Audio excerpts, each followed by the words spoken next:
حافظ محمد سعید پاکستان کے مذہبی و فلاحی جماعت الدعوہ کے بانی و امیر ہیں۔ قومی سطح کے معاملات میں رائے عامہ کو ہموار کرنے اور کشمیریوں پر بھارتی مظالم کے خلاف پاکستان میں توانا آواز رکھتے ہیں۔ دفاع پاکستان کونسل میں کلیدی کردار ادا کر چکے ہیں۔ اب قرآن کے حافظ اور علوم اسلامیات پر دسترس رکھتے ہیں۔ لاہور کی معروف جامعہ University of Engineering and Technology Lahore UAT میں شعبہ اسلامیات کے پروفیسر اور سربراہ رہ چکے ہیں۔ لاہور کے چوپر چوک پر واقع جامع مسجد القادسیہ میں ماہ رمضان کے دوران میں قرآن مجید کی تفسیر بھی بیان کرتے ہیں۔ آپ ریاض سعودی عرب کے معروف تعلیمی ادارے کنگ سعود یونیورسٹی سے عربی ادب میں اعلیٰ تعلیم یافتہ اور گولڈ میڈل کے حامل ہیں۔ سعودی عرب کے معروف عالم دین شیخ عبدالعزیز بن باز کے براہ راست شاگردی ہے۔ آپ نے سعودی عرب سے واپسی پر 1980 کے عشرے میں دعوت دین کی بنیاد پر لاہور سے اپنی سرگرمیوں کا آغاز کیا۔ آپ کی ابتدائی زندگی۔ حافظ سعید کی پیدائش 1947 میں اس وقت ہوئی جب آپ کا خاندان انڈیا سے ہجرت کر کے پاکستان پہنچا۔ آپ کے آباء و اجداد کا تعلق کشمیر سے ہے۔ ہم آپ کے باپ دادا مشرقی پنجاب کے شہر امبالہ میں سکونت اختیار کر گئے، جہاں سے آپ کے خاندان نے تقسیم ہند کے موقع پر مغربی پنجاب کے شہر سرگودہ ہجرت کر دی۔ ہجرت کے اس سفر میں آپ کے خاندان کے متعدد افراد شہید ہوئے۔ آپ کے والد کمال الدین گجر نے سرگودہ کے گاؤں اصلاح والی میں سکونت اختیار کی اور زمینداری سے وابستہ ہوئی۔ آپ کی والدہ حافظ قرآن اور دیندار خاتون تھے۔ حافظ سعید آپ تینوں بھائیوں اور دونوں بہنوں کو آپ کی والدہ نے 10 سال کی عمر سے قبل ہی قرآن حفظ کر دیا۔ حافظ سعید کا بچپن سرگودہ میں گزرا ہے، جہاں آپ نے اپنی والدہ سے قرآن حفظ کیا اور گاؤں کے اسکول سے ابتدائی تعلیم حاصل کی۔ میٹرک کے بعد مزید تعلیم کے لیے اپنے ماموں اور معروف عالم دین پروفیسر حافظ عبداللہ بہاولپوری کے پاس بہاولپور چلے گئے۔ وہاں سے واپسی پر آپ نے سرگودہ کالج سے 1968 میں FA کا امتحان پاس کیا۔ 1970 میں پنجاب یونیورسٹی لاہور سے BA کیا اور 1972 میں پنجاب یونیورسٹی سے MA کی ڈگری حاصل کی۔ 1974 میں پنجاب یونیورسٹی سے MA کی دوسری ڈگری بھی حاصل کر لی۔ حافظ سعید نے پنجاب یونیورسٹی سے ماسٹر کرنے کے بعد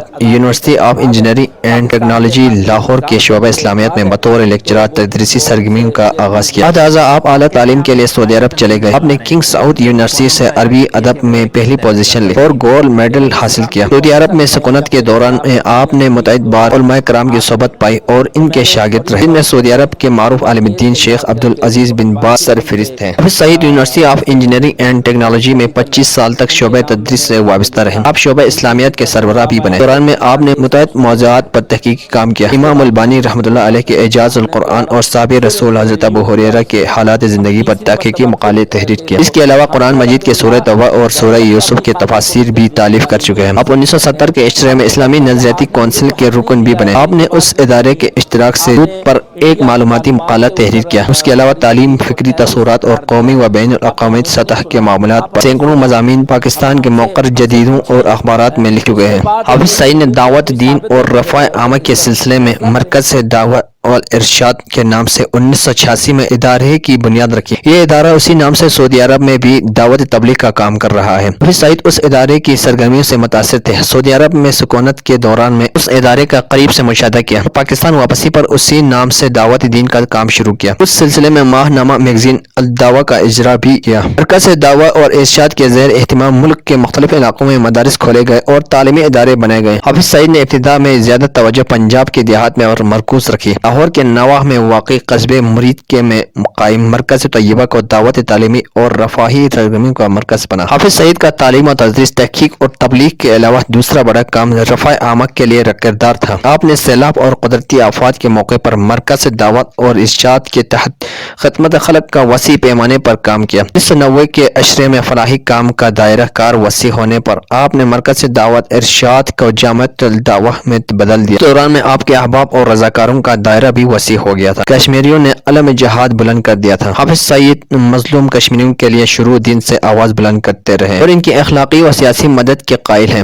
ان ایام میں مقبوضہ کشمیر میں سرگرم جہاد تنظیم لشکر طیبہ وجود میں آ چکی تھی۔ یہ تنظیم 1993 سے مقبوضہ کشمیر میں فعال ہے اور قابض بھارتی افواج کے اہداف کو نشانہ بنا رہی ہے۔ وقت کے ساتھ اس تنظیم کی مقبولیت میں اضافہ ہوا۔ پاکستان میں جماعت الدعوہ کے امیر حافظ سعید کے کشمیر کاز سے جڑے رہنے کے باعث اور جماعت الدعوہ و لشکر طیبہ کا اتحادی حدیث مکتب فکر سے تعلق ہونے کی بنا پر ان دونوں تنظیموں کو ایک ہی خیال کیا جانے لگا۔ اسی نسبت سے پاکستان میں حافظ سعید لشکر طیبہ کے امیر معروف ہوئے، حالانکہ حافظ سعید کبھی لشکر طیبہ کی امارت پر فائز نہیں ہوئے، بس دعویٰ کے امیر ہی رہے ہیں۔ دسمبر 2001 میں بھارت کے پارلیمنٹ ہاؤس پر مسلح حملے کے بعد جب جنوری 2002 میں پاکستان نے لشکر طیبہ اور جیش محمد کو کالعدم قرار دیا، اس سے قبل دسمبر 2001 میں ہی حافظ سعید نے لاہور میں کانفرنس کے دوران میں لشکر طیبہ سے لا تعلقی کا اعلان کر دیا تھا۔ بعد ازاں لاہور ہائی کورٹ کے جسٹس چودھری اعجاز احمد نے بھی نومبر 2002 میں اپنے فیصلے میں جماعت الدعوہ اور لشکر طیبہ کو دو الگ تنظیمیں قرار دیا اور حافظ سعید کا کشمیری جہاد تنظیم لشکر طیبہ سے تعلق ثابت نہ ہونے کی تصدیق کی تھی۔ ایک اہم پہلو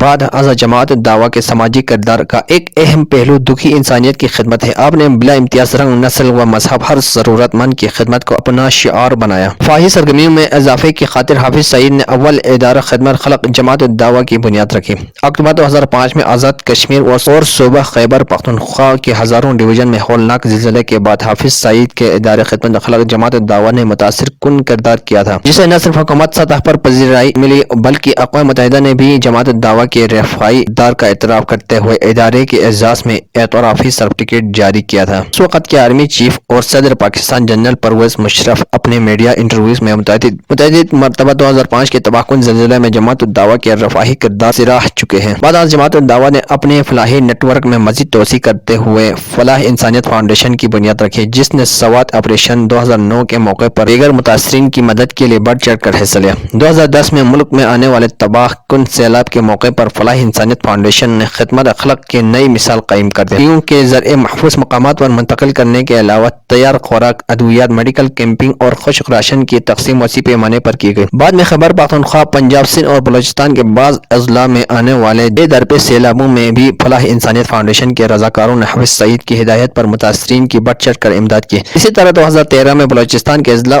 اور ماشکل میں آنے والے زلزلوں میں بھی فلاح انسانیت فاؤنڈیشن کا کردار مثالی رہا۔ 2015 کے چترال زلزلے کے علاوہ وزیرستان آپریشن کے متاثرین کی امداد میں بھی حافظ سعید کی فلاح انسانیت فاؤنڈیشن پیش رہی۔ سندھ کے سیرات ہرپرکر میں فلاح انسانیت فاؤنڈیشن نے وسیع پیمانے پر فلاحی سرگرمی انجام دیا۔ اور بلوچستان میں پانی کی دستیابی کے لیے فلاح انسانیت فاؤنڈیشن کے بنائے گئے واٹر پروجیکٹ کی تعداد 1200 سے زائد ہے۔ حافظ سعید نے اپریل 2014 میں قحط سالی کے ایام میں تھر کا دورہ کیا، جہاں انہوں نے متاثرین میں راشن اور تحائف بھی تقسیم کیے۔ علاوہ تھر پارکر کے ضلعی صدر مقام مٹھی میں ایک بڑے جلسے سے خطاب کیا، جس میں تھر کی ہندو برادری نے بھی بڑے پیمانے پر شرکت کی اور ان کے نمائندے نے حافظ سعید کے ادارے کے بلا امتیاز خدمات پر ان کا شکریہ ادا کیا۔ حافظ سعید تعلیمی امور پر گہری نظر رکھتے ہیں۔ آپ عرصے 25 سال university of Engineering and Technology میں شعبہ تدریس سے وابستہ رہے۔ وجہ ہے کہ حافظ سعید نے جماعت الدعوہ کے پلیٹ فارم سے بھی تعلیم کے فروغ، اداروں کے قیام اور رسائل اور جرائد کے اجراء پر مخصوص توجہ دی۔ مریدکیہ میں قائم مرکز طیبہ کو ایجوکیشنل کیمپس کا درجہ دیا۔